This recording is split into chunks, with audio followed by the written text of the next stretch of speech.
All right, let me tell you a little bit about David Icke, and it is Icke, not Icky. He's billed as the most controversial and challenging man in Britain. He speaks openly about issues that others fear discussing. He exposes the lies and deceit of thousands of years and reveals the biggest secret, how humanity has been controlled and manipulated since prehistory by extraterrestrial gods, small g, and the secret society network they created and continue to orchestrate today. In this profusely illustrated presentation, he exposes an astonishing web of interconnected manipulation to reveal that the same few people, secret societies, organizations control the daily direction of our lives. They engineer wars, terrorist outrages, political assassinations, control the world market in hard drugs, the media indoctrination machine. He reveals how religions, politics, banking, and business have been designed from the beginning to control and suppress human potential in pursuit of long-term agendas. The mental, emotional, and spiritual enslavement of the human race. He shows how spiritual and scientific knowledge has been hoarded in the hands of the few since ancient times while being systematically withdrawn from public circulation. Oh my, that's quite an introduction. Here is David Icke. David, welcome. Thank you. Well, yeah, that should fill a nice 3 hours, shouldn't it, really? It certainly will. David, your last name is spelled I-C-K-E, and in the last couple of weeks since I've been sort of mentioning that you're going to be around, I've heard other people say Icky, and I fell into the same rut and said Icky. Nobody would pronounce their name Icky. But when you were a child, David, based on how it's spelled here, did you have a rough time with this one? No. They called me Ike. They called you Ike? Yeah. I mean, you don't pronounce the C. Actually, funny enough, I had a friend, his name was Bill Shufflebottom, and I said to him once, have you ever thought of changing your name? He said, yeah. I said, I was going to call myself Charlie Shuttlebottom at one time, he said, but I never got around to it, So, what's in a name and all that? Well, children in Britain are obviously much more kind-hearted, not so mean-spirited. Oh, no, they're just the same. They're the same the world over. But, are they? So they never called you Icky? Not that I recall. All right. Anyway, I just sort of read a broad outline of the incredible road we're about to go down. Uh-huh. How did you come to all of this, I think, would be the proper first question. Well, it's like everything. It's a journey. I started out life as a professional soccer player in England when I left school back in the late 60s. A professional? A professional soccer player, yeah. I was a goalkeeper. Yeah, they used to call me Cinderella because I kept missing the ball, But no kidding. I actually came to love soccer. I went to France during Coupe du Monde, and I had never been exposed to soccer, and I saw the English game playing Argentina, and it was astounding. I sat in my hotel room in Paris, and I watched that, and I became a soccer fan. Boom. Yeah, well, I was doing that, back in the 60s, but arthritis finished my career when I was 21, and became a journalist, and worked for newspapers and radio, and eventually became a frontline television link man with the BBC. And towards the end of the 80s, however, in fact earlier than that, I started looking at the world and what was going on, and didn't like what I saw. And towards the end of the 80s, more in the very early 90s, I went through what you might call, I guess, a spiritual awakening. It was more like an explosion. Not religious, by the way. God save us from religion. A spiritual awakening when I started to realize that there was far more to life and the human entity and who we were and the power that we had than ever we were told, because we're given this choice, basically, between a judgmental God and if you listen to this guy in a long frock, he'll tell you what God wants, and so listen to me and you'll be fine. And on the other side, what we laughingly call science, which basically says this world is all there is, and we're all a cosmic accident. And it's quite a choice to make, you know. Am I subject to some judgmental God, or am I a cosmic accident? And I started to realize that there was far more evidence available that was being suppressed in the public arena. And so I started on this journey of uncovering this suppression, and it was a trickle to start with, and as the 90s have unfolded, I've been in over 20 countries in the last 18 months talking and researching, because if you're doing this job, you've got to listen as much as you talk, or you don't pick up the evidence and the information that's available. And the suppression of what you might call spiritual information became the suppression of political information, the suppression of how a very few people control this world through a series of interconnecting pyramids in which most people in those pyramids haven't got a clue what's going on. You know, people say it's the Freemasons. Well, you know, I've got a lot of friends who are Freemasons, and they're completely in the dark about what's going on. It's not the Freemasons. It's not the Jews. It's not the anyone. It's an organization that works through all of these apparently uncontrolled areas of life and manipulates to a particular and very long-term agenda, a great point in which we're now facing as this 20th century comes to a close.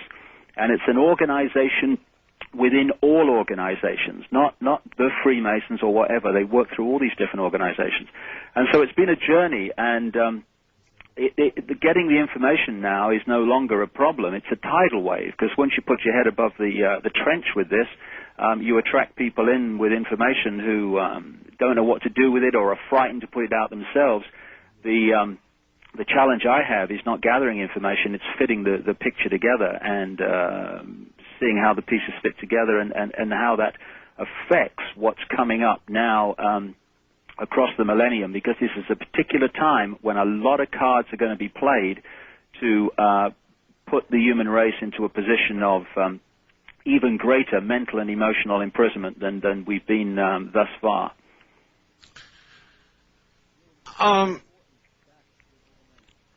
At the beginning of all this, you suggest, right at the beginning of what I read, that humanity has been controlled and manipulated since prehistory by extraterrestrial gods and the secret society network they created and continue to orchestrate. What proof do you have of that, or what convinced you might be a better question? Well, to see the scale of the evidence, people have to read the books that I write, which are lengthy and detailed, and this particular one's coming out, The Biggest Secret, in the new year, in February. Because what I do is I take vast amounts of information from different sources, and I look for the key common themes. I look for the cross-references. I look for the common things that keep coming up that push you in a certain direction. I don't follow a belief system. I follow information. I let the information be my guide to where I go, not preconceived ideas. And when you fit the information together from vast numbers of sources, you can pick up in the ancient world basically the kind of areas where Zecharia Sitchin talks about, and others too, not just him, about this Anunnaki and the hybrid race that was created, this Anunnaki stroke human hybrid race. And then you look at the Book of Enoch, which is just a version of a much older book, the Book of Noah. And it talks there about the Watchers and how the Watchers, which for me and many others when they read it, are clearly an advanced race of probably not of this world who were around at that time. And that talks too about how the Watchers interbred with humanity. You look at other ancient texts, it actually describes the birth of these hybrid children in very common terms, common theme terms, them being very white with white hair and with shining eyes, as one said, eyes that shine like the sun. And this hybrid race, lots of people increasingly, and I'm sure, I've no doubt, people have talked about this who specialize in this particular area on your program. The question is, what happened because what you get with most of this research is it kind of stops, and that's the end of it. What I've done is, well, what happens here? What happened to these people? And what's fascinating is that you can pick up a white race, an Aryan race, in that very kind of area that these Sumerian texts and other ancient texts talk about. And I'm talking about the mountains of Kurdistan, of Iran, of the Caucasus Mountains area, of what we now call Turkey. And it's interesting that the word for white people that Americans have is Caucasian. They're Caucasian after mountains in the Near East. And then you can pick this race up. You can see how it came down into the plains of Sumer, down into Babylon, which was a major place in the journey through history of these bloodlines that I talk about that run the world to this day. They also moved into Egypt, and then you can follow as the centuries unfolded. This same white race across land, and they changed their names from various times. They were the Sumerians, they were the Scythians. And if you follow them across the land into what we now call Western Europe, into France, into what we call Belgium, Holland, into Germany, they changed their names as the centuries unfolded, but you can follow the flow of people, and you can see that actually it's the same people. So out of this Middle East area where this interbreeding went on came the white races that peopled Europe. There's also some tremendous research I've come across and documented in this next book that shows that a group of people, a race of people called the Phoenicians, went by sea from this same Middle East, Near East area to Britain. 3000 BC, there are standing stones in Britain that confirm this as well as other things. And when you look at the British culture, which became the Western culture, it was actually the Phoenician culture. The two deities that the Phoenicians worshipped were Barat and Barati. And Barat and Barati became Baritan and Baritania. When you look at the way the ancient Phoenicians depicted their goddess Barati, it was precisely the way the British depict their goddess Britannia. Then you look at even conventional history of how the Hindu religion was created and how the advanced civilization in the Indus Valley was created. And it was created by an Aryan race coming out of the Caucasus Mountains area and taking the Sanskrit language, which we now believe was originally Indian, but actually came with this same group. They also took in the stories that became the ancient Vedas. And so you can see that this white race, which very demonstrably has taken over the world en masse, but there are key bloodlines manipulating it that people don't realize, actually came out of this area where this hybrid extraterrestrial stroke human, these bloodlines were created, and peopled Europe. Now, when you do the research, you find that the genealogical research, you find that key bloodlines became the kings and the divine right of kings, again, by bloodline, of these countries like Iran and that area and Egypt.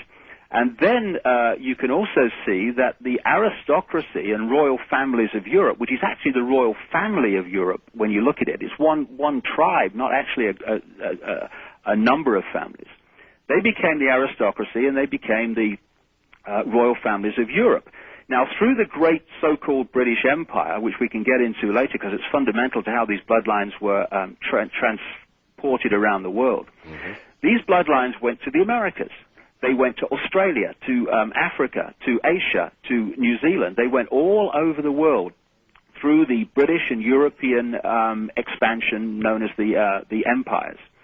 And then you do the research of the people that have run America since 1776. And it's astonishing. We've had 42 presidents so far of the United States. 33 of those 42 are genetically related to England's King Alfred the Great and Charlemagne, the great monarch of France. 19 are genetically related to England's King Edward III, who has thousands of blood connections to Prince Charles. And a stunning statistic from Burke's Peerage, which is the aristocratic genealogical Bible based in Britain. which is that since the first presidential election in America in, 1789, George Washington, the winner at every election has been the candidate with the most British and European royal genes. You look at Bill Clinton. The state of Arkansas. Bill Clinton is genetically related to the House of Windsor, the present royal family. He's genetically related to every Scottish monarch, to England's King Henry III, and to Robert I of France. David, one could imagine this genealogy having connections in the early presidents. No question about it. But as late as Bill Clinton? As late as Bill Clinton. I mean, I'm not plucking this out of the air. This has come from Burke's Peerage, the Bible of aristocratic genealogy on the planet. All right, back now to David Icke. David, this is amazing what you're laying out for us. The implications are that there, I guess, is a secret pool of knowledge that has been passed down among those with the right lineage. Am I getting that about right? Yeah, I mean, people need to ask themselves why the Eastern establishment of the United States interbreeds as obsessively as the royal families and the aristocratic families of Europe have always done. You take for instance, George Bush. Yes. George Bush and Barbara Bush are the same bloodline. They go back to the Pierce bloodline, which is actually the Percy bloodline. They changed from Percy to Pierce when they crossed the Atlantic, which is an aristocratic family going way back in England. And so this obsessive interbreeding is not, as we've been led to believe, genetic snobbery. It's because they're trying to hold a genetic structure. And the stunning detail with which they keep these records of these lineages is unbelievable, really.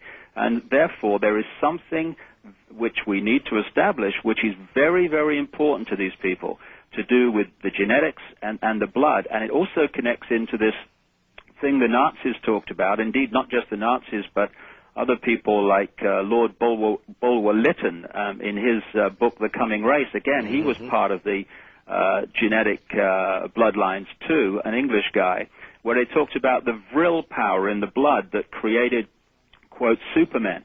And this obsession with the genetics of the body and holding that genetic structure, it's to do with what it gives them and what powers it gives them. And they, of course, this has got dissipated in some of these lines. Of course it has. But there are key lines that they have obsessively held as pure, quote, as they possibly can, from how they started back in the ancient world when they had this extraterrestrial intervention. And it's amazing when you follow these bloodlines, just very quickly, Art, that when you follow them, you find that people who are running the banking system, who are running the transnational corporations, who end up at the top in politics, who are big people in the media, the people who are at the top in these secret society pyramids. I mean, I'll give you just a very quick example of how obsessive it is. Contact of mine, a brilliant contact who's proved to be accurate, stunningly so, time and time again over the last 2 years. He's got a close friend, who was approached by an American government agency to courier drugs for them. And he was kind of taken aback by this, and he said, well, basically, no, but what the heck are you asking me for? And to his astonishment, the reply came, we know what your bloodline is. And this bloodline, I cannot emphasize enough, is so important to these people. And if anyone out there can give me more information on exactly why this obsession is there and what powers it gives them, I'll be delighted to hear from them. Okay, here's something I want to understand. You said genetic intervention. I've heard this from many, many people, Zachariah Sitchin and forward. Now, this genetic intervention early on, was this what took the early caveman, the early, at some stage, to the modern intelligent human being that we now know? Is that the change for all of humanity, and were there special changes in certain human beings then? It's a very interesting question, and I don't think we can be definite on that, going that far back. When you look at the Sumerian texts, they do remarkably describe what we would call test tube babies, creation of humans through test tubes and what have you, which, given that they were found in the middle of the last century and were buried something like 2000 BC, was absolutely astonishing, as many other things in the texts are, particularly about astronomy and the planets and the solar system, which have only been confirmed in relatively very recent times. But in terms of the time scale and the scale of the intervention in terms of its effect on the human race in general, I'm still kind of open-minded about that. What is But I mean, the implications of what you're saying are that there was more than one intervention, or that... That's the point. Yeah. That's the point. For me, there's been more than one intervention at different times. I think that if you go back and you look at the estimates that people like Sitchin put on it, that this Anunnaki arrived maybe around 450,000 years ago, I wouldn't dismiss or argue with that. I think that's not a bad time scale when this thing possibly started. But when another thing that I've looked at in my books, and particularly in great detail in this next one, is that the evidence for not just one major cataclysm on this earth, but a number in the window of 13,000 years ago and much more recently.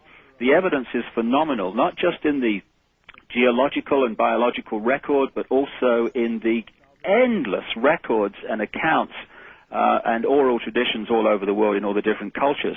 And I think that one of the key areas, the key times for the intervention that created these particular, what I will call royal bloodlines, because interestingly, the Sumerian texts talk about the fact that the Anunnaki created what they called Anuship, kingship.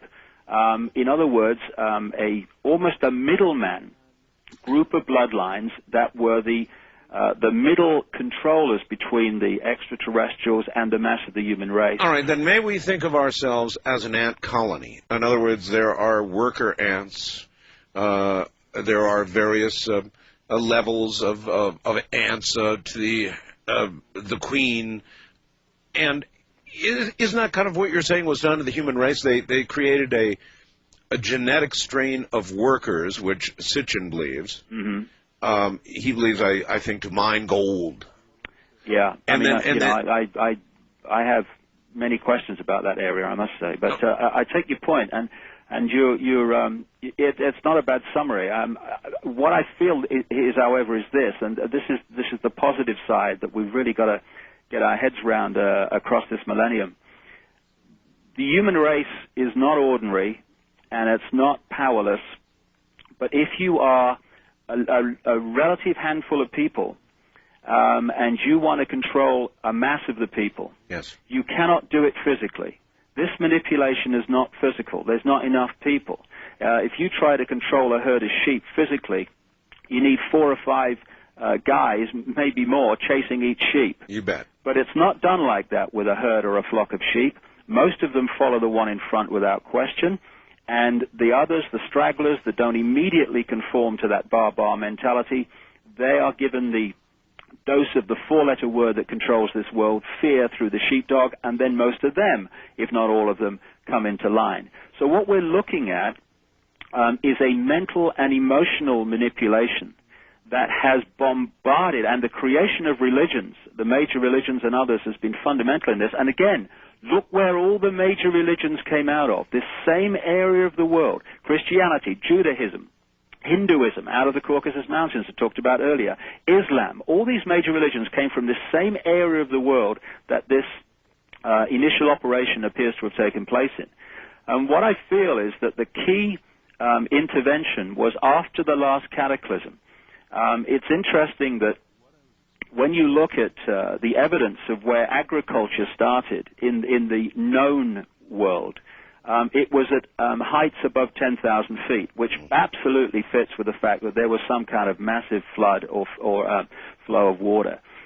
in those mountains that I'm talking about, that area of the Middle and particularly the Near East, that mountainous area, the Caucasus, what we call Turkey, Iran, all that area. Yes. That's, for me, on the evidence that I put in some considerable detail in this next book, where this key intervention took place that created these particular bloodlines.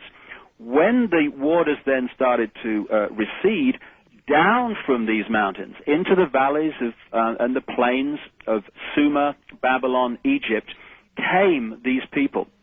Now, there were two levels of knowledge. There was the advanced knowledge, which the extraterrestrials and their hybrids had access to, and there was the rest of the people. And what happened, it seems, when you talk to many researchers into this area, is that the mystery schools were set up, some of them very positive, to pass on some advanced information to people they considered were worthy and would use it positively. But as the years passed, this mystery school network was infiltrated, and indeed a negative mirror of it was created. And therefore, instead of passing on this advanced information, which was clearly available, I mean, look at the pyramids, look at some of the great structures of the ancient world.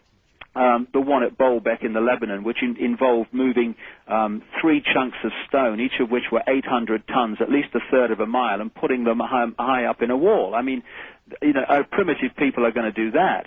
So we only got to look at what the ancient world has left us around the planet to see that there was very advanced knowledge there.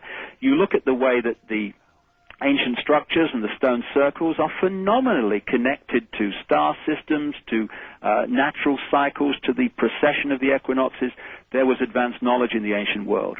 What happened is that this was sucked in as the years passed into this mystery school and later secret society network, and was passed on at the highest level only to those David? that were given or were chosen to have it. David, was this a physical science or a mental science? I think it was absolutely both. You know, some of the information that's now coming to light in shows like yours and others, where we're seeing the true nature of what is possible beyond what we call science, which is actually not science at all, most of it. It's not about open-minded research. It's about defending a belief system and a dogma.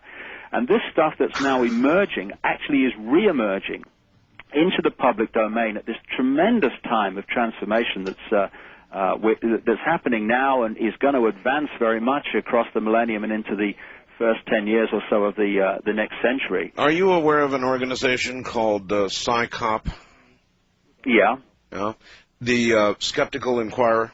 Well, I've actually talked about them. It's quite interesting in this next book, The Biggest Secret. Oh, have you really? Yes, it is amazing how they cross-reference a number of their personnel with mind control operations.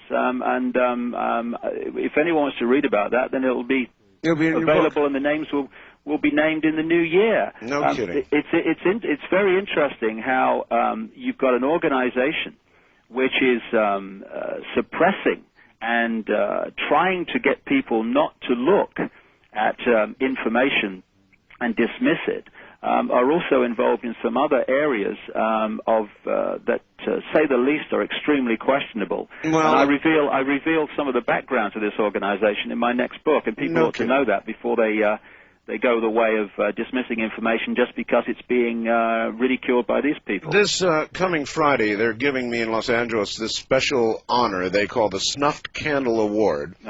They say they're giving it to Art Bell, the less than prestigious award, the Snuffed Candle Award, for encouraging credulity, presenting pseudoscience as genuine, and contributing to the public's lack of understanding of the methods of scientific inquiry.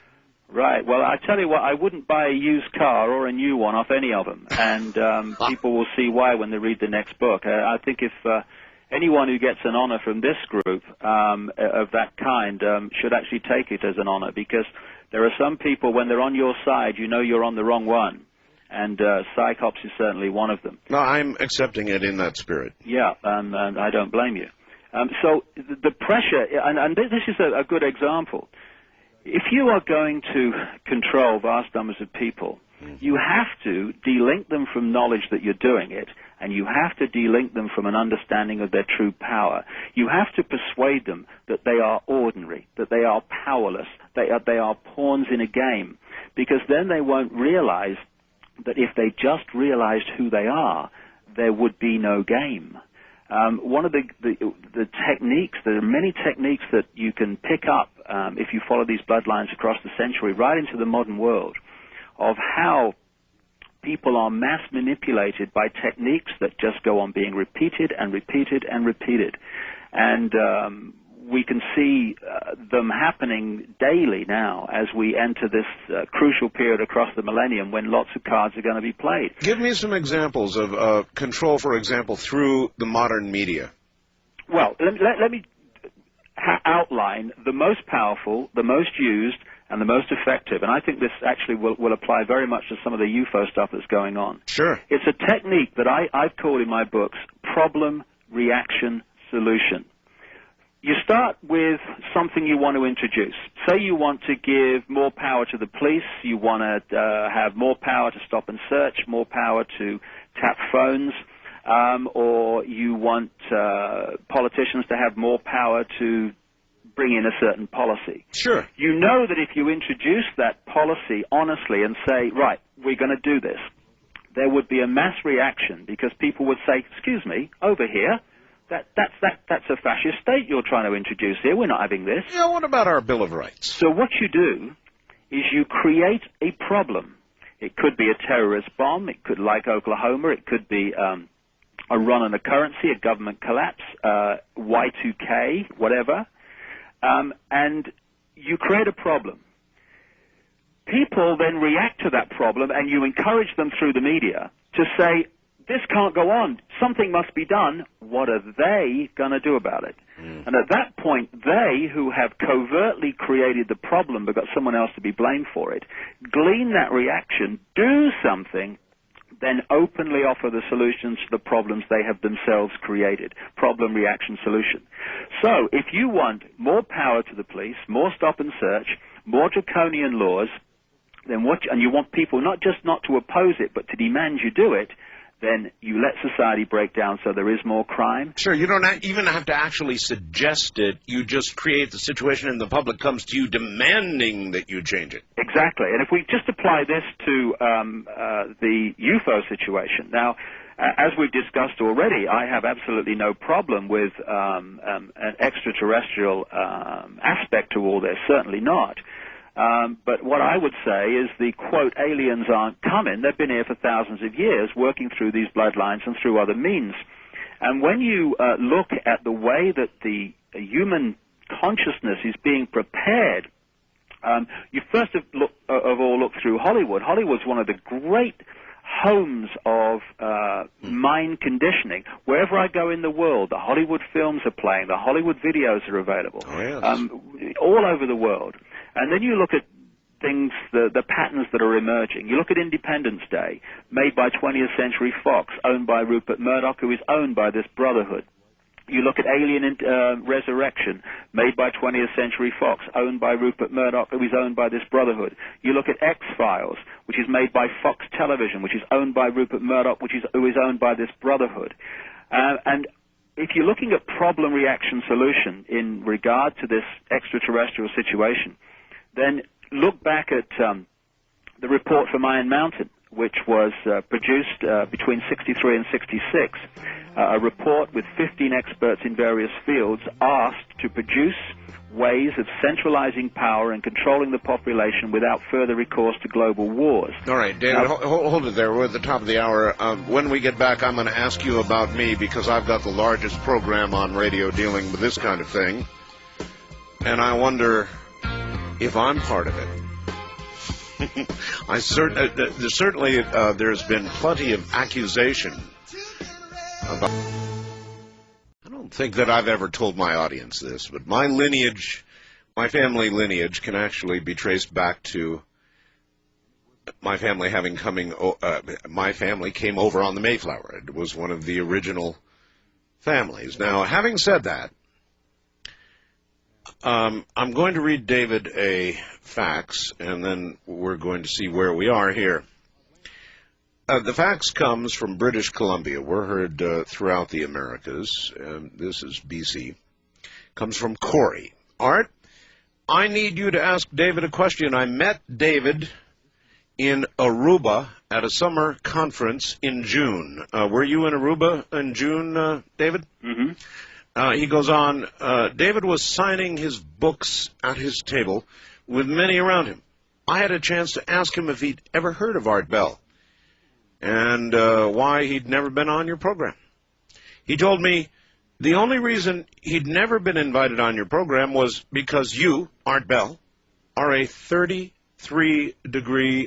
degree Mason and would not want to be exposed on national radio. My question for David is whether he still believes you are a part of the higher elite Masons. Maybe you have this bloodline. David? Well, I have absolutely no evidence that you're a 33rd degree Freemason, so I wouldn't suggest that you're a 33rd degree Freemason. If you're asking me about your show, I think it's... Did you give that answer to this man? Do you recall that? Well, I have no evidence that you're a 33rd degree Freemason, so why would I say that? I take it you're not a Freemason. Well, I'm frequently asked if I am, and I get so sick of the question. I'm asked if I'm CIA, NSA, and all the rest of it. I just say sure, and that seems to stop them cold, and they don't know what to do, and they don't know what to say, and it stops them, and that's the easiest way to do it. Denial seems to go nowhere. It just reinforces their preconception of what I was. So I've given up answering no. I just say sure. Sure. Right. Well, in terms of programs like this or any other, it's very important that anyone listening to these shows, including listening to what I say, filter the information and ask themselves whether it feels right to them. Ask themselves a question that I filter information with all the time, which is who benefits? Who benefits me from believing this? If I believe this, is it positive? Or if I believe this, is it a problem, reaction, solution situation or whatever? But how do you delineate between me and the X-Files or Independence Day or anything else? I mean, here I am now owned by one of the largest broadcasting corporations in America, J-Corp, which is now owned by a larger corporation, maybe soon the largest in the world, Clear Channel, and Premier and all the rest of it, and I'm a part of this giant corporate conglomerate. But I'm sitting here in my little room doing the program like I always did, no change. I've been doing it for 14 years now, David. Right. Well, let's look at the way this thing works. If large numbers of people realized this was going on, it couldn't work. So what it's structured as is a series of pyramids. If you think of pyramids as like Russian dolls, one inside another, a bank is a pyramid. Most people working for a bank, you meet them across the counter every day. Mm-hmm. They're just going in, they're earning a living, and then they're going home. And they're just thinking about their families. They've not got a clue what they're part of. But at the top of that pyramid in that bank, you've got a tiny, tiny few people who know what the real agenda of that bank is. They know how all the different contributions lower down the pyramid fit together to create a direction, to create an agenda, etc. So then, the individual parts do not. Then, David, could I be an unwitting dupe?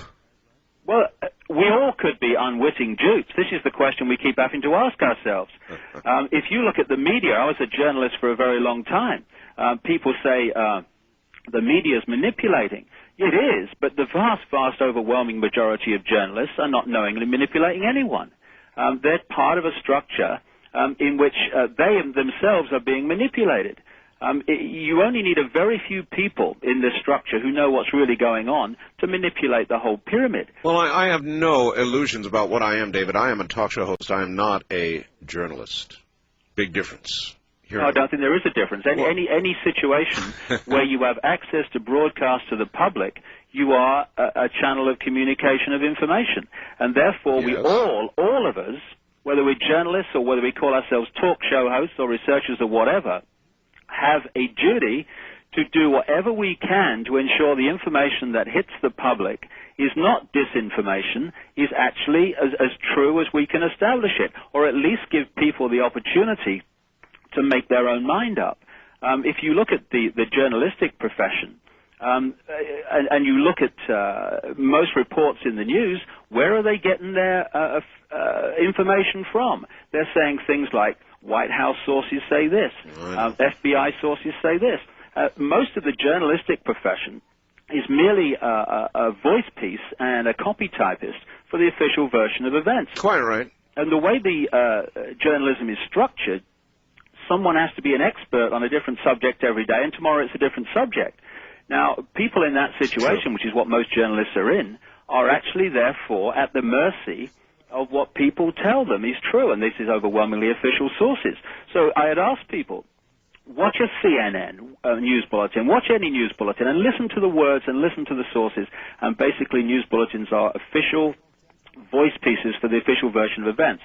Now, what also happens, and this is all part of the manipulation that goes back a long time, all you have to do to control the direction of the world, control the direction of people's thinking, and set the point of reference from which the media reports the world is to set the norms in society, to set what people are conditioned to believe is right or wrong, possible or impossible, sane or insane, etc. Most people will live their lives within those norms, that hassle-free zone, as I call it, that comfort zone. And most of the rest who realize that the norms are flawed will still live their life within them because they fear the consequences of being different in a world of uniformity, because it becomes a hassle to be different in this world. Well, I will give you this. I have had great contact with the mass media right at the top, and I can tell you this. When the Associated Press runs a wire story, it's like the Holy Grail. And then the rest of the media will grab the story, and they have a certain angle with which they want to tell this story. And God help anybody who gets in the way of that angle with a fact that disputes it. It doesn't happen. It comes out the way they want it to come out. I know that to be true. That's precisely the way it works. I mean, you sit in a newsroom, and I've sat in many, and people get, journalists, they read the morning papers. They've got CNN permanently on. They've got the wires, which you talk about, giving the basically the official version of events. Yes. And you look at what happened to that guy on the San Jose Mercury when he and that paper had the guts to come out with the expose of how government agencies put crack cocaine onto the streets of Los Angeles. They were stepped on. They were hit by a tidal wave. And where did a lot of that tidal wave come from? It came from the Los Angeles Times, and it came from the Washington Post, and it came from the official, controlled, in terms of those major newspapers, media sources. And so, again, let's look at the situation in summary here. You've got the education system, which is battering children from a very early age with an official version of life. You've got the media that's pounding out the official version of life. And someone said to me once, summed it up, they said, you know, when you're born to loving parents, and they tell you that 2 and 2 equals 5, and then you go to your first school, and nice teachers tell you 2 and 2 equals 5, then you go to university, and professors with lots of letters after their name tell you 2 and 2 equals 5, all your peers are telling you the same because they've been through the same system. You pick up a newspaper or turn on the television and you're being told 2 and 2 equals 5. Is it any wonder that most people go through their entire lives, symbolically believing 2 and 2 equals 5? In other words, the official version of life is the only version there is. And delinking people from the spiritual information of the true power that we have to control our own destiny has been fundamental to this. Believing that we have to look to someone else to do it for us, that we're powerless, that we're just a cosmic accident, or we're subject to some judgmental God. In other words, we are just little people and we have no power. Once you get people in that mentality, they are a manipulator's party trick. And most people are in that mentality, and it's not by accident, it's by design. And when you, again, look at the cross-referencing of people in education opinion formers, in banking, in all these different apparently unconnected areas. They keep fitting into the same people and the same network of organizations which coordinate through these apparently unconnected areas of our lives the same basic policy. And this is why throughout the last particularly 200 years, but this century overwhelmingly, just look at any area of our lives, politics, banking, business, media, the power in all those areas has incessantly gone into fewer and fewer and fewer and fewer hands, and this fits with the agenda, which is to create a world government, which nation states would be nothing more than administrative areas to, a world central bank, a world currency, which would be electronic and not cash, for which there are fundamental implications for freedom, well, we're on a world army, and a microchip population. Yeah, we're on the way to that now. With regard to the economy, we're about three-quarters of the way there right now. We are, absolutely. And as we enter or head towards this key point in this agenda's journey through history, this millennium period, we are going to see, and we are seeing, lots of cards being played to create chaos. Chaos offers the ability or the opportunity to present order out of that chaos. What you do when you create chaos is you get people to say, do something. We're back to problem, reaction, solution, and you offer your solution to the chaos. And the solution to the chaos that is being planned in the months ahead and across the millennium is for a world government, a world army, which is designed to be NATO. And my earlier books predicted that NATO would expand into the former Soviet Union, that the European Union, which is now going to a single bank, central bank, and a single currency throughout the whole of Europe, would encompass the former Soviet Union countries. These are happening now. And the more wars, the more computer chaos, the more the aliens are coming, save us from it. The more that can be pounded into the public domain, the more the consciousness screams, do something, save us, and then the opportunity is there to offer the solution, and that's the agenda unfolding. And what I was saying earlier about the report from Iron Mountain fits magnificently with what's happening now. Two of the things that report suggested in the 1960s was A, to centralize power and control the population without wars, a global threat to the environment. And that card has demonstrably been played, because 2 years after the report from Iron Mountain reported, 66, came the Club of Rome, 1968. Henry Kissinger, Rockefeller, Giovanni Agnelli, a major player in Italy, operation. And when you look at all the major global environmental reports through the 70s and the 80s saying there is a global environmental problem, something must be done, they were all fronted and funded by the very people who are dismantling this world's ecology. The first head of the UN Environment Agency was Maurice Strong, a Canadian oil millionaire who's now an advisor to Kofi Annan, the UN Secretary General. The Global 2000 report to the President at the end of the Carter administration. Again, the personnel there, like Cyrus Vance, were connected to all this network of organizations. And the first head of the main head of the 1992 Earth Summit in Brazil, Maurice Strong, again, very much connected into the Rockefeller network.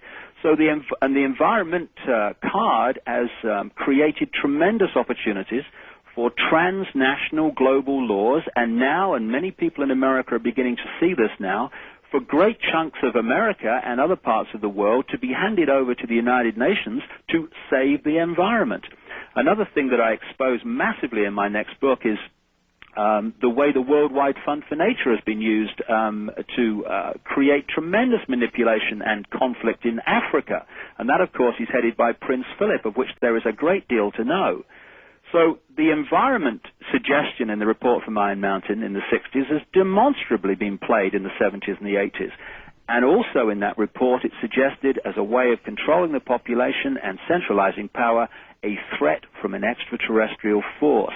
I would suggest, and a number of other people are beginning to come to the same conclusion, independently. Are you aware that is now being yes, played? that Ronald Reagan, any number of times during his administration, sort of gave us a what if the world had band together to fight some extraterrestrial force or somebody from space? I'm sure you're well aware of what he said. Yes, I am. And, of course, Ronald Reagan didn't move his lips without the autocue was running, symbolically or otherwise. So he said it because he was meant to say it. And I have had an interesting quote here, Art, actually, which was apparently written down by a Swiss delegate at a Bilderberg meeting in France in 1994, Bilderberg being one of the network of coordinating organizations. Oh, yes. And the quote is alleged to come from Henry Kissinger. Now, whether this is 100% accurate or not, it magnificently sums up the situation.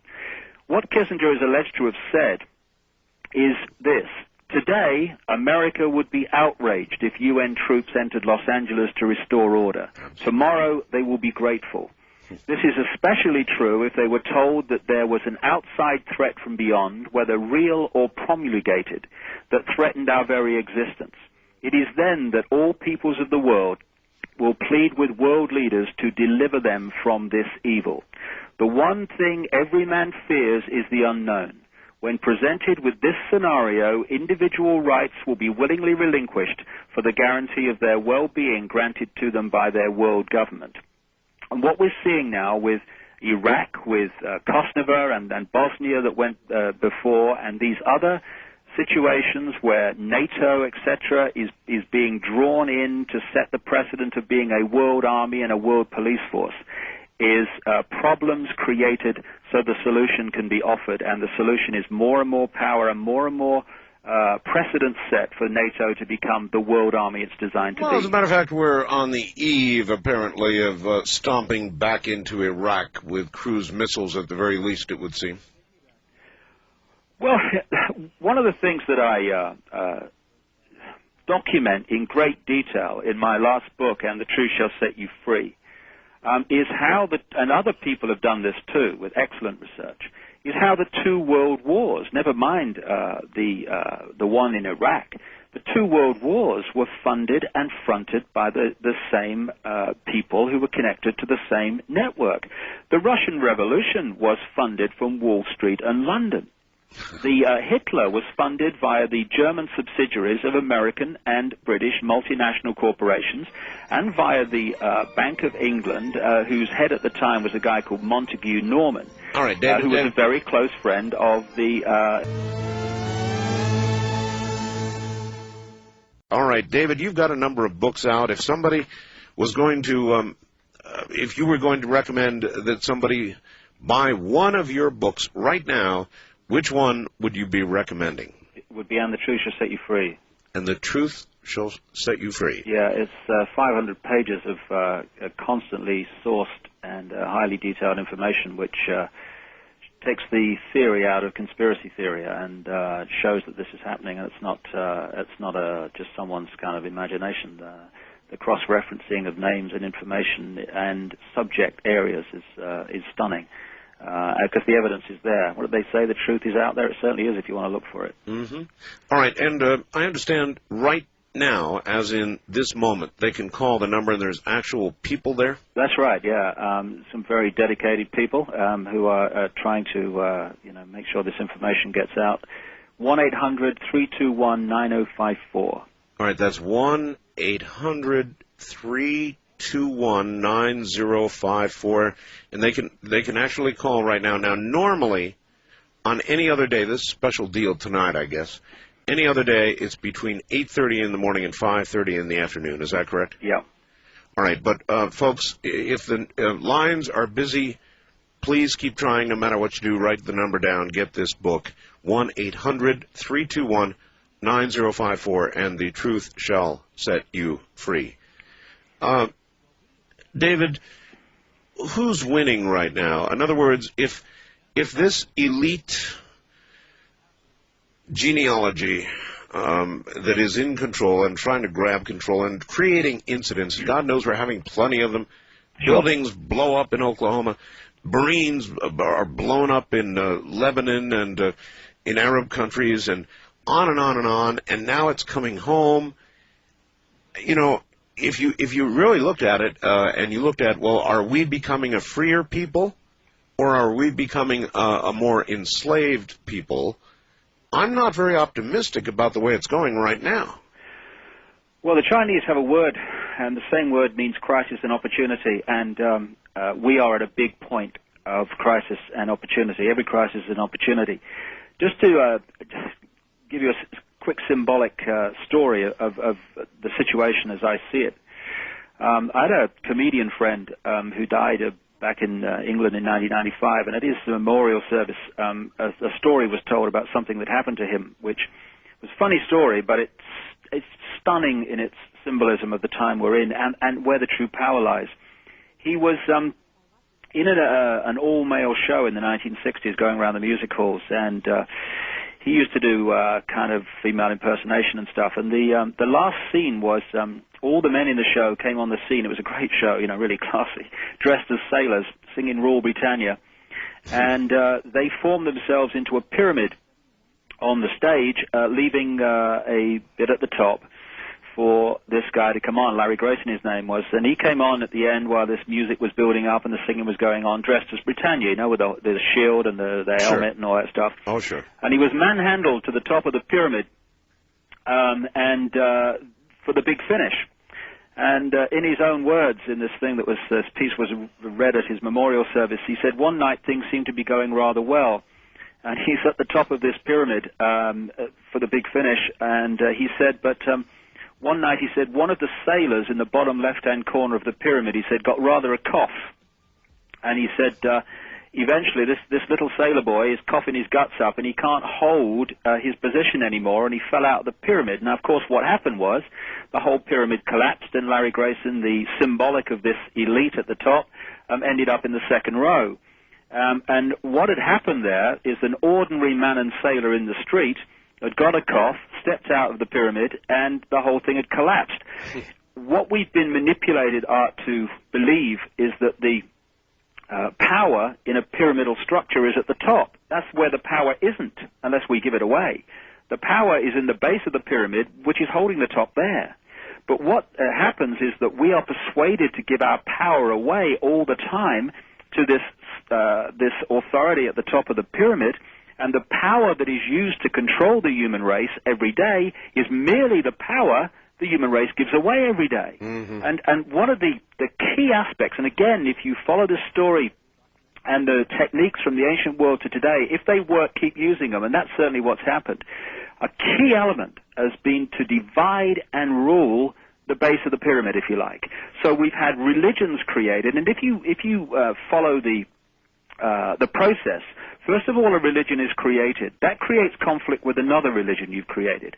Then these individual religions, they're then broken up at one point or other into warring factions. So you've got the religions fighting among themselves and fighting with other religions. Then you bring in politics, and you do the same. You bring in business, and you do banking and all this stuff, and you keep bringing in all these means for conflict. And symbolically, what's happening, more than symbolically, if you look at the pyramid, is the base of the pyramid, instead of looking up and saying, who's pulling the strings of all of us, we're fighting among ourselves. I see it, you must see it too, in the subject areas that are discussed on this show, in the UFO research area, in the conspiracy research area. Oh, yes. It's like, honestly, it's like we say it in England, it's like handbags at 10 paces. I mean, if we don't stop trying to be superior over each other, trying to gossip about each other and undermine each other and all the rest of it, we've got to start uniting as a people, and in areas of this research, we've got to start uniting on what we agree on, and respecting differences, instead of allowing ourselves to be disunited, therefore divided and ruled, on what we don't agree on. Because it doesn't matter if you're into Judaism, or you're a Christian, or you're a New Ager, or you're a UFO buff, or whatever, we're all going to get the whirlwind unless we start working together and helping each other and supporting each other and uniting behind the thing that we all depend on, and that's not just continuing freedom, it's actually having it for the first time in a very long time. So if we allow ourselves to be divided and ruled, and therefore the fighting among ourselves, then the few are going to go on string pulling both sides. Because this is the thing I think we need to appreciate, is that if you're going to control a game, say it's a football match, if you control one side, then you're going to influence the game massively, but you're not going to control the outcome because you have an unknown quantity, which is the other team. So what this brotherhood does, as I said right at the start of our chat, it is one organization that works through many organizations. It works through both sides. So it will be at work in the UFO community, creating conflict, divide and rule, putting disinformation in there. It's the same in all areas. In this conspiracy research, it puts people in there to divide and rule and mislead. And so we've got to start getting streetwise and starting to filter information and look at it without taking it on face value, including what I say. And we've got to start working together as a unit instead of allowing this divide and rule to go on. Because just look at the world. Without David, without intervention, what kind of timeline do you see? If you look at the Gregorian calendar and the way it's been structured to focus consciousness on the end of a cycle across what we call the millennium. Now, there's a number of things that are going to unfold here. I've already talked about the fact that many chaos cards will be played to create fear, to create division, and therefore have a global demand for something must be done, and then the agenda comes in. But also, whenever you get to a end of a cycle or a definite point or what appears to be a point in time, especially the end of a millennium, you get the consciousness start to think about, well, let's draw a line here. Let's look at all the conflict we've had in this century. Look at all the conflict we've had up to this point in this millennium.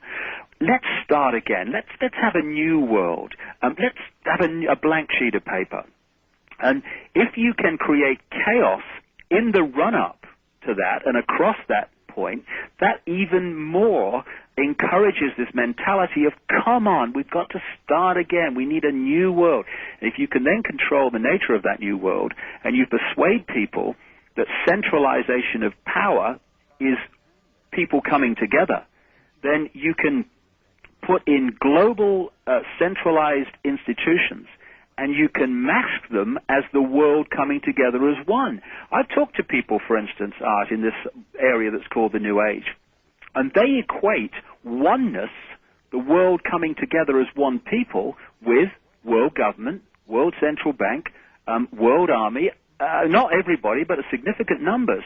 And we need to see the difference between people coming together, having power over their own lives in their own communities, cooperating with each other across national borders, looking after each other, caring for each other, and what is actually the opposite of that, centralized institutions that are designed to put power into tiny number of hands at a global level. And I'll give you an example of where it's going, and this is already happening. When the European Central Bank for the European Union comes into force, as it is now, the currency of Europe, which will be one currency, the interest rates and what happens about that currency across the whole of Europe will be controlled by 6 unelected bankers with an 8-year guaranteed period of tenure. And not even the elected part of the European Union will be able to influence or override the economic decisions of those bankers. That's fascism. And if you look at the fascist symbol from which we get the word fascist, it's actually an ancient Roman symbol, which is a series of rods tied together very tightly with an axe head at the top.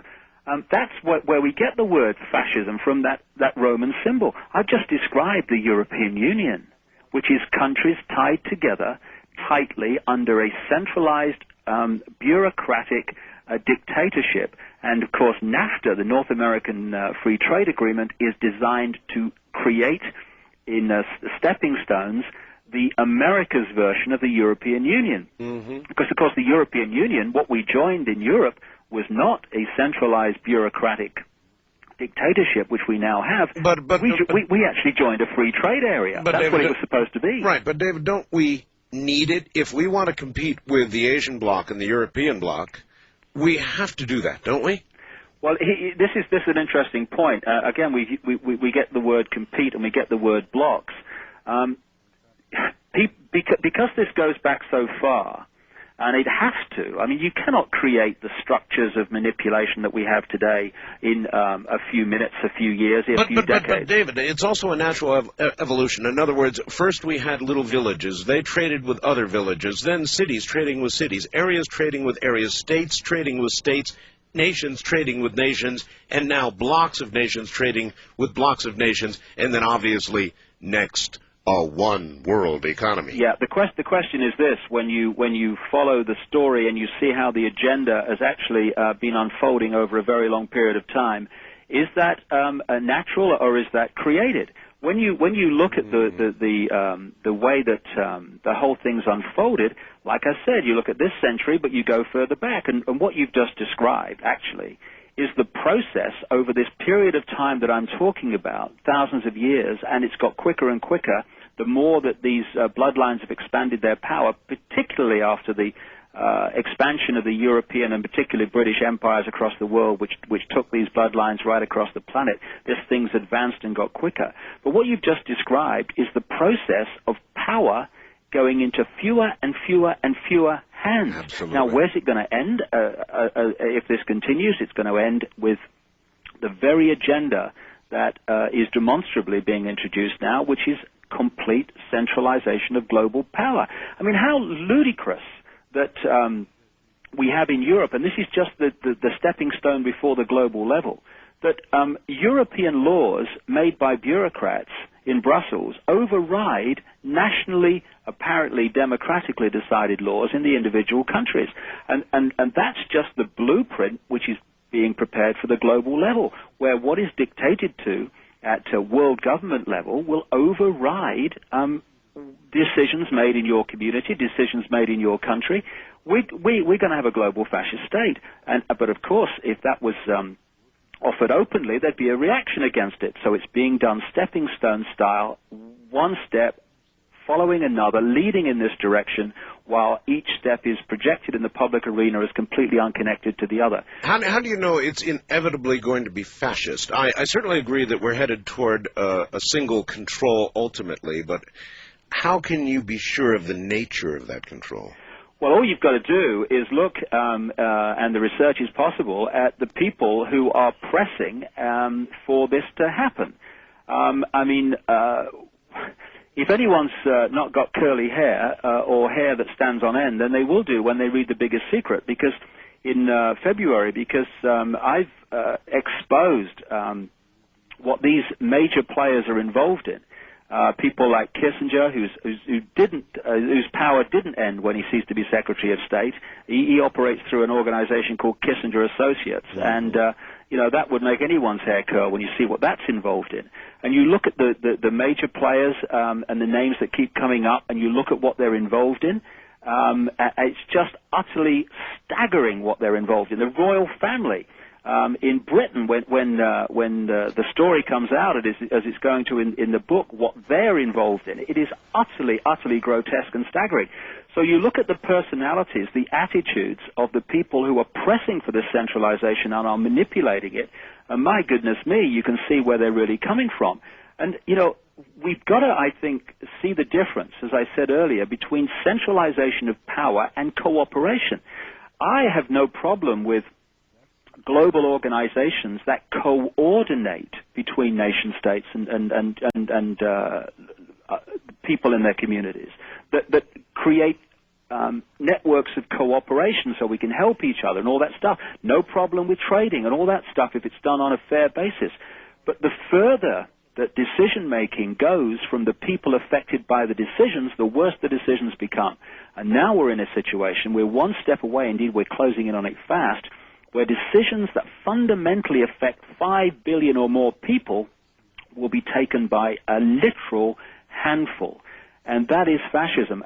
But, of course, fascism and communism are the same thing. It's still centralization of power and dictatorship. It's just a different name on the door and a different dress on that door. You cannot imagine a benign dictatorship. Well, I think it's a contradiction in terms.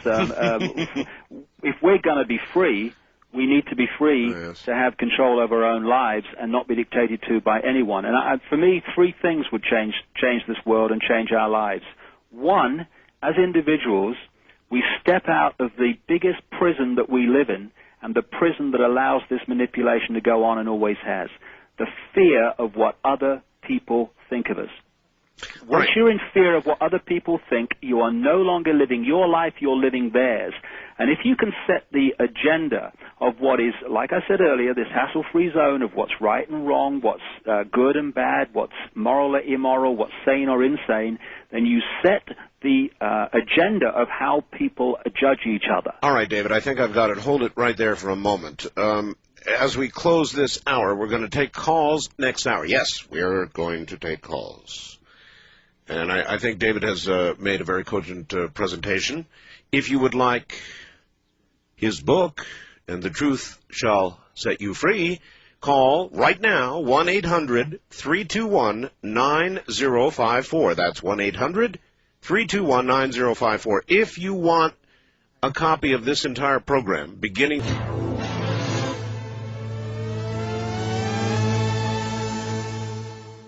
All right, once again, back to David Icke. David, before we go to phones, is there anything that, given the short time we've had, you have not been able to get on the air and want to get on the air before we do this? Well, normally the questions take us in all these different other areas that, because it's an amazing fact that once you see the structure and the agenda, virtually everything fits into it. Because what we're looking at is not actually a series of conspiracies and manipulations, but different aspects of the same one manipulation. And I would make this point, too. What I'm actually talking about, funnily enough, is not a conspiracy at its heart. It's an agenda. The conspiracy comes in three ways. One, removing those people and organizations that are a threat to that agenda becoming reality. Putting people into positions of political and economic power that will make that agenda become reality, and manipulating the mass of the people through problem, reaction, solution to get them to demand the agenda becomes reality even though they don't realize it exists. In other words, do something, centralization of power is the answer. So these apparently unconnected conspiracies are actually connected by one thing, and that is either a threat to the agenda being removed, someone will bring the agenda in being put into power, or problem, reaction, solution to bring the agenda in and have it demanded by the public. So these are one manipulation with many faces, not a series of unconnected ones. All right. I would like to, if I can, then go to the phones and let people ask you some questions, see how you deal with it. All right, fine. Yeah. Here we go. First-time caller line, you're on the air with David Icke. Hi. Where are you, please? Hello. My name's Alan. I'm in the Seattle area, and I'm listening to you on the Como 1000. Of course. And I have a question for David. Hi, Alan. Hi. I'd like to know if you know anything about Dr. Spock, from the 50s. He was a psychiatrist. The children guy? Yes. Mm-hmm. No, I know nothing kind of direct on him, but in the general point, one of the things that I expose massively in the next book in February, The Biggest Secret, and other people have also done a lot of research into this area, is actually the Tavistock network in London. For historical reasons, London is a major center of this web. Not the government, which is just another facade string pulled from behind, but actually the center of this web, epicentered in London some centuries ago, and this is why they had the great British Empire. It wasn't actually the British Empire, it was the empire of this group that had based itself in London, which is rather a different thing. And the Tavistock Institute is actually the center of the mind and mass consciousness manipulation web. They do tremendous research and have done for decades and decades, looking at what stimuli are needed to get a mass reaction of a certain kind. They also have worked with individual mind control. And getting to children very early has been a very big part of their operation and the whole manipulation, because if you can get them young, then you've got them for life. And interestingly, these these guys all over the world that keep going crazy with guns and killing children, like we had this guy Thomas Hamilton in Dunblane, who killed the children in the gymnasium, and we've had this guy Martin Bryant in Port Arthur, Australia. Well, the manifestations of these guys who go crazy with guns, and then, of course, you've got a problem. And what is the solution every time? Taking guns out of circulation. And what has happened is that we've got, after these events happen, we've got pulled into a debate of whether guns are good or guns are bad, which is a debate worth having. But the bigger debate at this time is this: why, in every country virtually I go into, has someone gone crazy with a gun in the street or whatever, and then the solution has been gun laws taking guns out of circulation? Why is that happening everywhere now? And when you relate that to some of the things we've been discussing tonight on this show about the agenda coming up across the millennium, it's much easier to impose things on an unarmed population than an armed one. And what I've come across only this week is this guy Martin Bryant, who went crazy with a gun. He killed 35 people, something like that, in Port Arthur just a few years ago. He was treated, quote, for psychiatric disorders by a guy called Dr. Cunningham Dax, who was a Tavistock operative in Australia, and for many decades was a close associate of a guy called John Rawlings Rees, who was the inspiration from the start to create the Tavistock network of mind control research and imposition. So when you look at Jonesboro in this country and many other events where people do spectacularly off-the-wall things, we need to understand that it is possible to program the subconscious to do that, and then all it needs to activate is the trigger, and that subconscious programming becomes the conscious action. And to understand that is to understand many of the apparently inexplicable things that go on, and why, again, assassin after assassin and crazy man with a gun after crazy man with a gun is dubbed with the same character profile: lone nutter, no conspiracy. And so the manipulation of children and the minds of the adult population is all part of this manipulation, because as I said to Art earlier, you cannot control billions of people physically. You have to do it through the mind and the emotions, and that's the way it's done. So you believe that the philosophy that he put forth might have something to do with the chaos we're seeing now in children? Yeah, I mean, I think we should let, my personal opinion is that we should let children have access to all information, and we should encourage them to make their own mind up.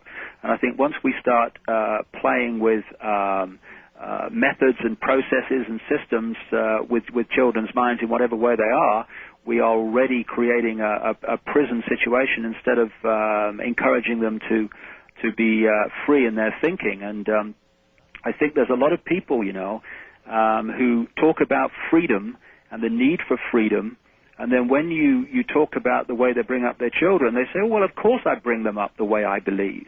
Well, that's not freedom, and I think we ought to put all information in front of everybody and then respect their right to come to what conclusions they want to come to, instead of telling them what they should believe, which is what happens most of the time from cradle to grave. Okay, well, thank you very much, Dave. Thank you for the call. And Wildcard Line, you're on the air with David Icke. Hi. Hello? Hello, where are you? Yes, hi, this is Jeff. I'm calling from near Tampa, Florida. And on a digital cellular phone in a vehicle. Yes, sir. All right, see, I'm psychic. Go right ahead. No, yeah, I knew you would like this phone. Actually, my question is this. The gentleman, you were mentioning an agenda, and I was wondering if, with the coming of the millennium and whatnot, if you suppose maybe this agenda could be from perhaps, a higher power, like, could this be in the big plan, maybe God's plan, or could ultimately this be have something to do with, the coming of the Antichrist, or, anything of that nature?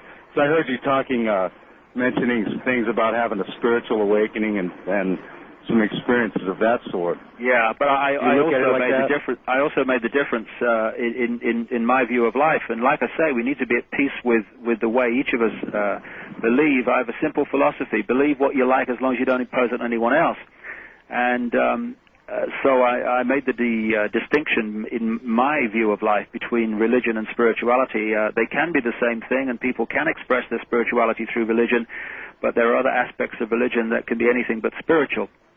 I don't think the Inquisition in Europe was an incredibly spiritual experience, and indeed was one of the main fundamental means that I talked about earlier of sucking knowledge out of the public arena so it could be hoarded even more tightly in the secret society network, because 5 minutes of the Art Bell show would have been a suicide note at the time of the Inquisition, of course, because you weren't allowed to talk about these things. But in terms of the agenda and what have you, and what's behind this, I go into this in enormous detail in The Biggest Secret, which is just about to go to press. It seems to me the way that I'm looking at these things now is that one of the key reasons why there is an obsession, there are a number of reasons, but one of the key reasons why there's an obsession with holding this genetic structure is somehow the vibrational resonance between that structure and the consciousness, which I think is operating from the lower fourth dimension, what other people call the lower astral, whatever name you call it. I call it the cesspit level. It's a level that vibrates to the lower vibrational emotions like fear and guilt and all this stuff. You were speaking of the astral plane. Yeah, I think that these particular key bloodlines resonate to a vibrational frequency that is far more compatible with this lower fourth dimension than the other genetic lines that are not of this particular type. And I think this world is actually being controlled from a consciousness that from the lower fourth dimension myself, and it particularly works through these particular bloodlines. And if you like, for want of a word, it can possess these bloodlines far more easier than it can the general human population. And therefore, if you can manipulate these particular bloodlines into the positions of power in the world, what you're actually doing is manipulating into these positions of power a physical form which has a resonant compatibility with this lower fourth dimensional consciousness. In other words, you're putting the fourth dimensional consciousness into the positions of power. And I've talked to so many people around the world who have come to this conclusion. It's staggering numbers, really, because it's not something that's widely talked about. David, one quick interjection here. If there is at least a partial central control right now, and you certainly have alluded to that, yeah, why the hell aren't they doing a better job? The world is a mess right now, and if there is any kind of central control, they're certainly not exerting it with any effectiveness whatsoever. We have starvation, we have third world countries that are a disaster, that are beginning to industrialize, we've got Iraq, we've got little wars and troubles going on all over the place. Where's the control? Exactly. You've actually described perfectly the control. Let me say some more about that. Try manipulating harmony. It's very difficult. Say I've got a room of people with me here. I haven't actually, but if I had a room of people with me here, and we were in harmony, we respected each other's right to have a difference of opinion, and we wanted to help each other when we were in trouble, and we were together, and we were really supporting each other. You try manipulating that situation. If I have a room of people here, and I don't like that person, and I'm having conflict with that person, and he doesn't like the lady over there, and they're having conflict. Suddenly, you're in a situation you can control, because now you've got sides to play off against each other. So chaos is fundamental to control. Actually, the 33rd degree of Freemasonry, I understand, has a Latin motto, ordo ad chaos, order out of chaos, which actually is problem, reaction, solution. And you talk about the famine and the starvation and stuff. Well, that's fundamental to the control for this reason. When you are in a situation where you have abundance and you have, therefore, choice, you are much more in control of your life. You're not dependent, that's the key word, you're not dependent on someone else to fill your belly. You're not dependent on some unpredictable, manipulated world commodity market, so that you have to depend on the price that sets for what you're selling to whether your country's going to eat, or whether this is going to happen, or this is going to happen or not. What has happened, for instance, in Africa? I mean, I've been to Africa quite recently, and the idea that Africa cannot feed itself is utterly, utterly ludicrous. No, but I'll tell you what is going on in Africa. I was there a month ago. Yeah. What's going on in Africa is anarchy. Exactly. And I mean serious anarchy. In the cities, Johannesburg, even Cape Town, you cannot go out at night and expect to live through the experience. I mean, the crime rate there is absolutely unbelievable. And since Nelson Mandela took over, I think he's afraid to move politically because he's afraid to be seen as that which was, you know, the iron hand that had control of everything supposedly at one time. And so he's doing nothing. And as a result, it's Russia times 10 right now over there. It's horrid. Right. Well, I could talk about that because I too have been to Johannesburg and spoke and researched all around. Well, then that area of the world. Yeah. You know. But I'll just make this point before I come to that. The point being that what has happened in Africa is that transnational corporations with an interlocking leadership, when you go high enough up the pyramid, have gone in there and they have taken food-growing land. They have put corrupt politicians in there to rule on their behalf, as they say, like the military junta in Nigeria, etc., which is controlled by Shell Oil. Right. And therefore, they have created a situation in which a continent that could feed itself is not feeding itself as a first priority. It's growing vast amounts of its food-growing area. It's growing cash crops for the Western industry and the Western food industry and the Western chocolate industry, etc. And therefore, it's making Africa dependent over whether it eats or not on selling those commodities, getting money back, and then buying food in. It's created dependency, and dependency equals control. But the South Africa situation is very, very interesting and a fundamental point to make here. When I talk about the Great British Empire and all that stuff, people say, yeah, I can understand that. The empire, it controlled this country and it controlled that country, but it doesn't control them anymore, so it can't be true now. Well, what has happened, and this is so important a point to make, is that overt control, in-your-face dictatorship, always has a finite life because people know where they are. They're right. in a dictatorship. Right. And eventually the human desire for freedom will rebel against that. So the most profound and effective form of control is covert control, whereby you're running the show, but no one knows you're running the show because people don't rebel against not being free when they think they are. Now, let's take the South African example of this. It's a wonderful example. Okay. Before Mandela was led off Robben Island and became president, the Oppenheimer family controlled 80% of the stock on the South African stock market. They owned the diamond and the gold mines on which the economy depends, and they controlled the media through various frontmen. Because that was, we had white minority rule, that was an in-your-face, overt dictatorship. There was, of course, a great rebellion against it. The whole focus of world attention was, this is not free, this is apartheid, this is outrageous. So we then have the move to Nelson Mandela. Nelson Mandela is now president. Okay, who controls the country? Today, under black majority rule, the Oppenheimer family control 80% of the stock on the South African stock market. They own the diamond and gold mines on which the economy depends, and they control the media through various frontmen, not least an Irish guy called Tony O'Reilly. The difference is, however, Art, that no one's pointing to South Africa now and saying it's a dictatorship, it's not free human rights, because they're saying, oh, South Africa's sorted, we've got a black president, and off they go. But the same people run the show. And this is what's happened. As the great empires of Europe contracted on the surface, they left behind the bloodlines and they left behind the secret society networks that have gone on running those countries covertly, and that can go on forever until someone points out that it's going on, because most people don't realize who runs their country. All right, we can't go on forever. We've got to stop here. It's the bottom of the hour. David Icke is my... and we will be right back.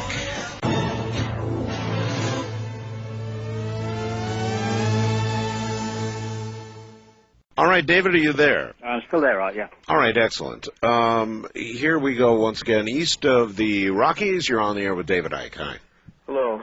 I wanted to mention a magazine called Covert Action Quarterly, and it's put out by some former CIA and FBI agents who became so disgusted with the disinformation that were peddled constantly throughout the Cold War to justify non-existent and exaggerated foreign threats, especially on an anti-communist propaganda basis, to cover up for the fact that the real conspiracy is right here, designating as villains and demons anyone who disobeys the dictates of the transnational corporations and their police, secret police informers such as the Central Intelligence Agency. Okay, well, I will give you, caller, this. The CIA was said to have dramatically, perhaps even intelligently, overestimated the Russian threat for all those years. Well, what I wanted to get to, Art, is the fact that I think right now we have a situation where the death head's face is being exposed in this attempt to visit genocide once again on Iraq after starving about 1.5 million people to death, demonizing Saddam Hussein. And I think the control of the media is essential to this. A book called Reliable Sources shows how the media has acted in demonizing very varied characters, different from each other, whether it's Castro or Saddam Hussein or the Serbs in Serbia. They have little in common except the fact that they have been uncooperative in obeying the dictates of the transnational corporations, the International Monetary Fund, and have refused to align themselves with such agencies such as NATO, which your guest has mentioned, or the United States, unlike, for instance, in Yugoslavia, where the Croats and the Muslims have opportunistically signed on with NATO and the International Monetary Fund. The Serbs have refused this privatization type of policy that has spelled such disaster in the Soviet Union, pushing 75% of the people into starvation and poverty.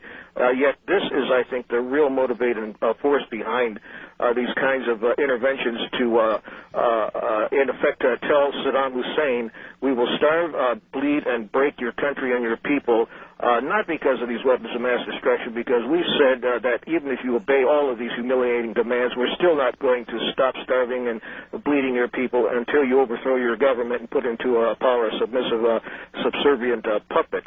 I don't necessarily disagree with that, David. Well, there's a list of things there which all interconnect. First of all, let me go back to what I said not too long ago. If you're going to control a game, you have to control both sides, or you're not going to control the outcome. So what we need to do, I feel, is stop looking at people on different sides of a conflict. What I mean is not the people in general, but the people in control of the people on different sides, and stop seeing them as opposing forces and start seeing them as different faces of the same organization.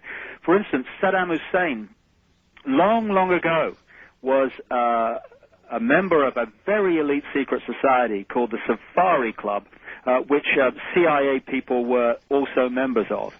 And the Safari Club spawned something in France called the Pinet Circle, or Le Cercle, which has done fundamental manipulation and terrorist activity in Europe, not least in France, and they are a network that was almost certainly involved in the coordination of the assassination of Diana, Princess of Wales, which I expose in enormous detail in this book, The Biggest Secret, and massively connected to the royal family and other people. So when you look at a situation of Bush back in the first Gulf War against Saddam Hussein, we need to start looking at two faces of the same side.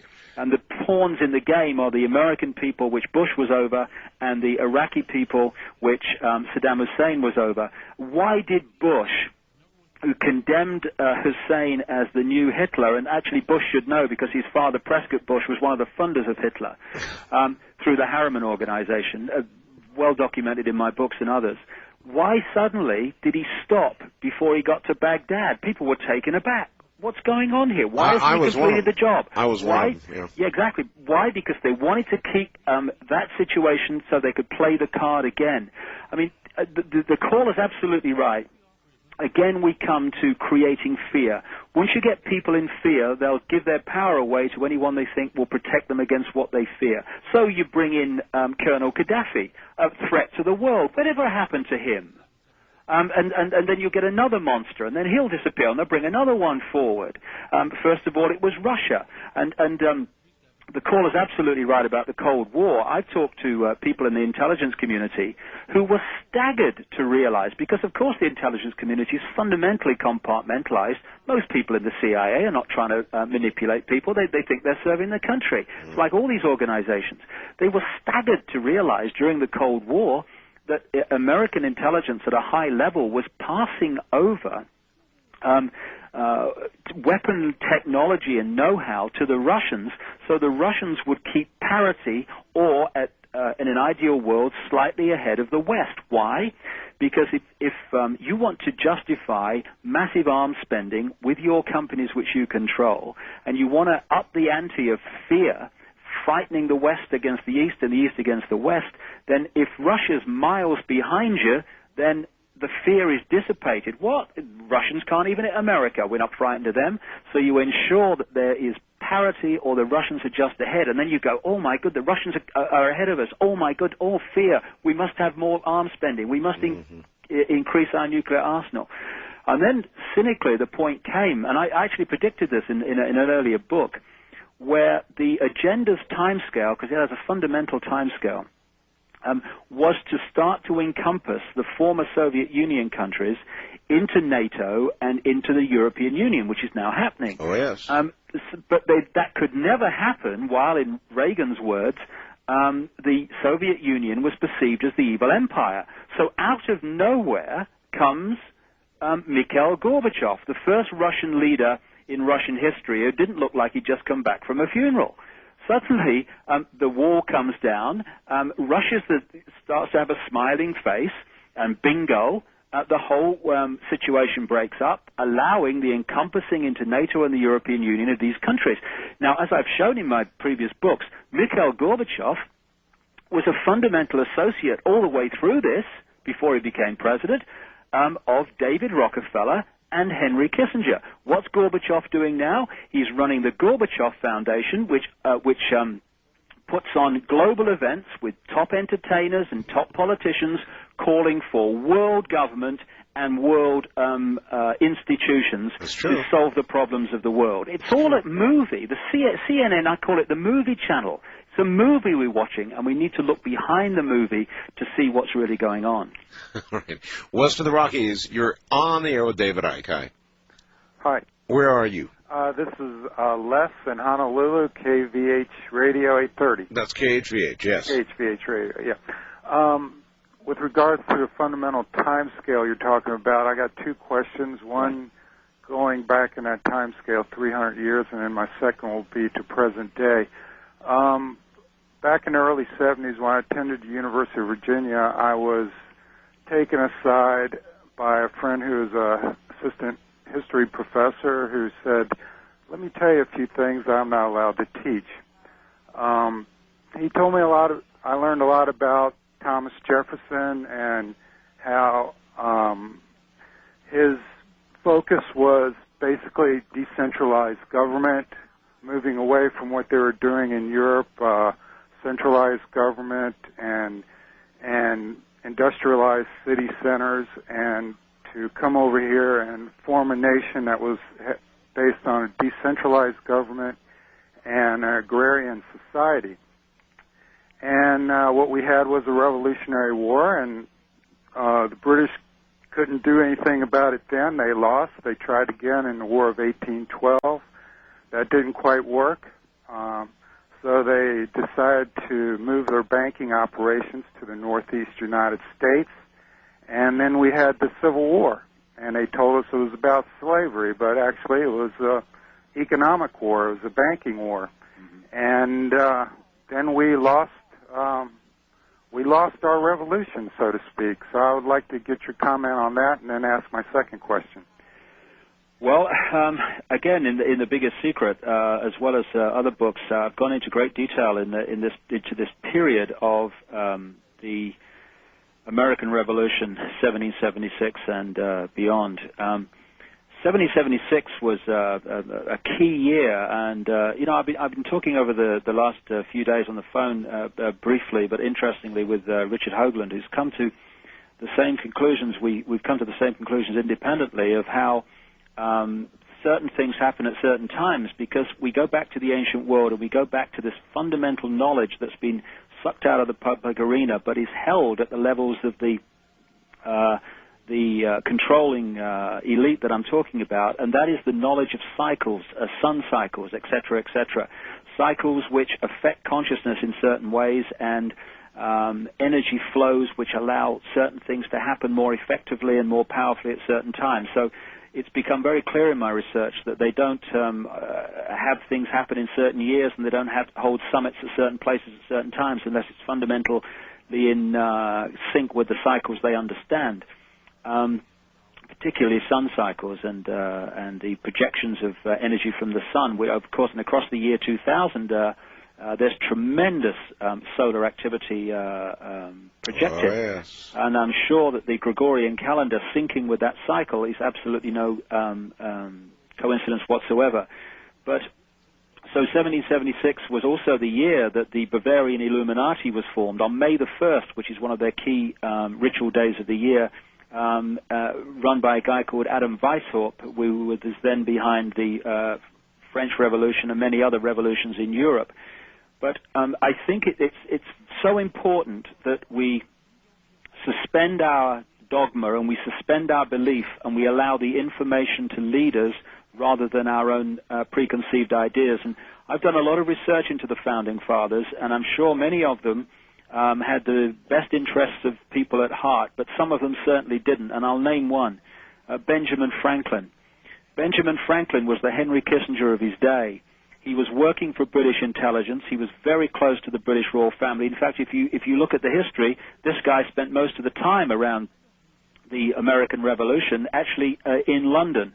He was a very close associate of a guy called Francis Dashwood, who ran a satanic ritual sacrifice operation called the Hellfire Club, which involved members of the royal family, which shouldn't surprise anyone because the present royal family is into all that stuff in Britain as well, as I'm about to expose in detail.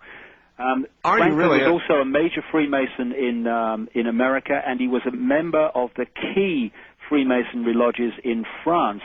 And he was playing all sides off against the center, and for me, when you look at this dispassionately, as I can as an Englishman in America, the American Revolution was to a very, very large extent an example of what I talked about earlier, replacing overt control, which had a finite life, because those colonies were going to rebel eventually, if not then eventually, with covert control. And I think that so many, and this can be shown, so many strings that pull the economic and political system of America are actually pulled from Europe, particularly London. And just to finish the Benjamin Franklin story, to say that he was involved in ritual sacrifice and all that stuff is extreme, and I understand that, but this probably wasn't reported in Britain. But earlier this year, a story broke in London, in the London papers. They've given a grant of about £1.5 million to restore and renovate Benjamin Franklin's former house in Craven Street in London near Trafalgar Square, where he lived during the time I'm talking about. When they got under the floor as part of the renovation, they found 10 bodies, 6 of them children, in which there's been some unpleasant things done to them. They've got holes in the skulls and stuff like that, and they've dated them to the time Benjamin Franklin was there, and the way that they've explained it, or tried to, is that Ben must have been into body snatching for medical research. Well, when you put that together with the Hellfire Club and that's infamous history and what it did in sacrificial chambers in a place called, or near High Wycombe, where Dashwood's estate was, then the whole thing starts to make sense, especially when these famous, world-famous people that are running the show today are into the very same ritual, and I can prove this from David, people who have been there and seen it. David, because of the length of the question, length of the answer, and time left, I'm going to just jump in and ask you. Okay. You said Princess. You just went running right by this. Princess Di was assassinated. Yeah. And I'm not going to ask you who, because I don't want to be in trouble. Right. I'm going to ask you why.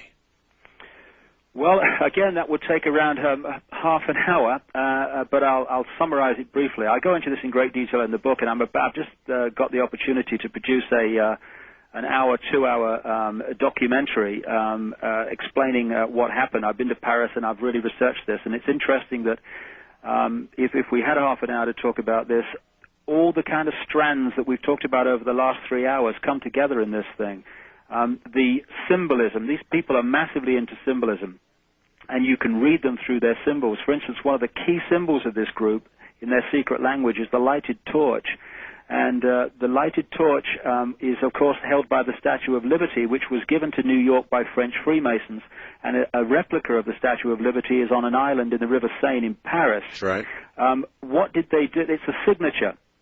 When Kennedy was assassinated in Dealey Plaza, which was the scene of the first Freemasons Lodge in Dallas, and is a very big symbolic area in occult lore, the Freemasons, after the assassination, and it's still there, put an obelisk, which is an ancient symbol going back to very ancient times, Egypt and stuff, and on the top of that obelisk in Dealey Plaza, literally yards from where Kennedy died, they put a lighted torch, or a depiction of one. What did they put on Kennedy's grave? They put the lighted torch, the eternal flame. What is the place, the ritual place, or the place of commemoration to Diana at the Pont d'Alma tunnel in Paris? It's a lighted torch. In fact, it's a replica on top of that tunnel of the flame held by the Statue of Liberty. What have they put on the island in Althorpe Park where Diana's said to be buried? They put a lighted torch. This is the signature, and you can read it. That's the main one, but there are many others. And when you look at the symbolism, when you go back through these bloodlines to the Merovingians in France, they were the people that created the city we call Paris. They worshipped an ancient goddess called the goddess Diana, who was a moon goddess, symbolic of the moon. When they created Paris, initially, they built on the outskirts of the original Paris, but very much within the modern Paris, sacrificial chambers where they sacrificed to the goddess Diana. That sacrificial underground chamber the Merovingians built in the 8th century, 7th, 8th century, and earlier, in fact, is now another underground chamber. It's the Pont d'Alma tunnel where Diana died. Pont d'Alma means passage or bridge of the moon goddess, which is what Diana was supposed to represented. And the reason, and this is why we've had this tremendous questioning of why someone with injuries that if they'd have been got to hospital quickly, she would have survived. Why was she kept in that tunnel for 95 minutes before they moved to the hospital? The reason was, and it's a throwaway line here because of time, but I document this in enormous detail in The Biggest Secret.